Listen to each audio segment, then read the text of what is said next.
see a genuine shift toward a more multipolar currency system, or will the dollar remain dominant for the foreseeable future?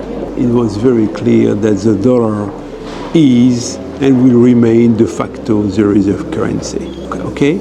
Not because this is really market driven, but I think something is changing.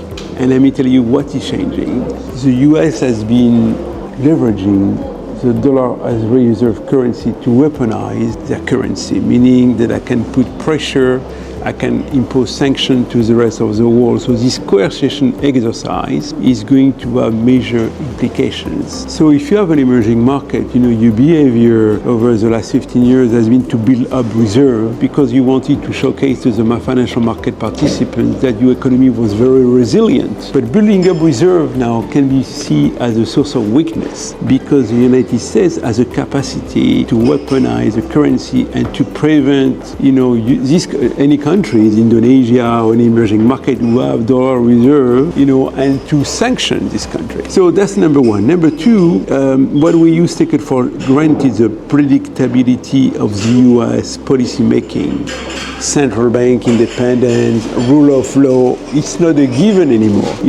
What's happening in the US is there is an attempt by the executive branch of the government to take over monetary policy, which is going to be unprecedented. The fact that you see complaint by the Trump administration against the Federal Reserve that is not willing to lower interest rate because the Fed is an independent central bank, an independent institution, and it is driven by experts to look carefully about numbers, data in order to decide about the next monetary policy stance. So if this thing is questioned, so US become unpredictable. So financial market will start to realize how complicated the financial market will start to realize, can we have the same confidence of the US dollars as a reserve currency? So I want to link this not about the fact that you have a lot of inertia in the system, that people will, US is the first world economy, but the political dynamics might maybe change the mindset of many market participants and might erode the dollar as a reserve currency. So what will happen next? So this is one element. The second element is, of course, that for many years since I've been coming to China, there have been a lot of discussion about the RMB, becoming the second largest reserve currency or to become a reserve currency. But policymakers were very cautious about to accelerate RMB internationalization. But because of the current context and the current situation where China is becoming, the most important trading partner vis-a-vis of the world, doing trade, trade with all the countries around the world, I think we are going to see on statistics that RMB is going to be used more and more for trade payment.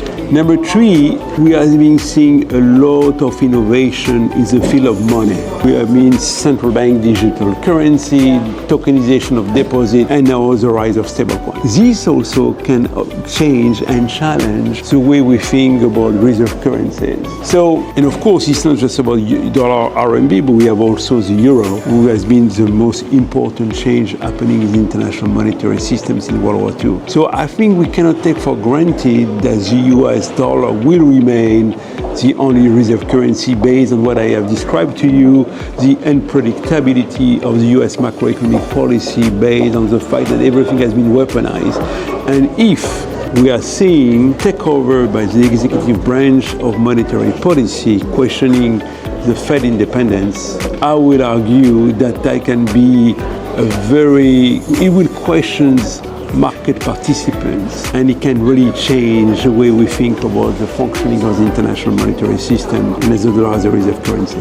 Do you think BRICS could evolve into a meaningful counterweight to existing Western-led institutions, or will its impact be more symbolic? Many countries want to join the BRICS. Before it was a group of 5 countries, and the rationale of creating the BRIC was that it was a country where they were generated global growth. And now it's becoming not only a grouping of what I would call middle powers, but a grouping who have one thing in common. They were all willing to challenge the hegemony of the US dollar. If I have to look at a time when the BRICS was created, there was clearly a common ground among these countries. And the underpinning of the BRICS grouping has been the creation of a development bank, the new development bank.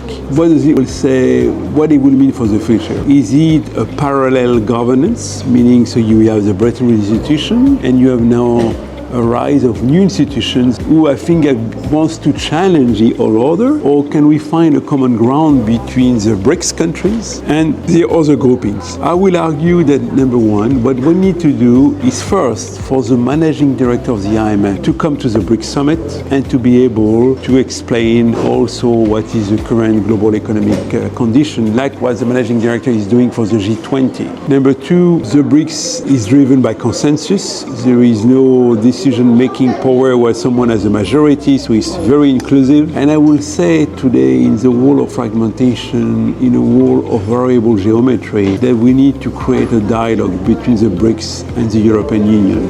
Why I'm saying that? Because I think both groupings share one thing in common. They want to preserve multilateralism. I think BRICS is also signaling that what we are going to see in the global economy is a reshaping of global trade. The same thing, you have BRIC countries, UAE, Egypt join the BRICS. What I see happening in the global economy, more linkages between, let's say, Central Asia and the Middle East, Central Asia and China. So things they were not, if you want, bringing together. So these countries are coming together because there is much more investment coming from China to Central Asia. I mean, the Belt and Road Initiative showcase a lot of investment in infrastructure, road, electricity, port that Chinese company have been putting in Kazakhstan, Kyrgyzstan, Uzbekistan, and so on. So there is a reshaping of global trade also. And so BRICS is going to be, and I think the historical declaration in July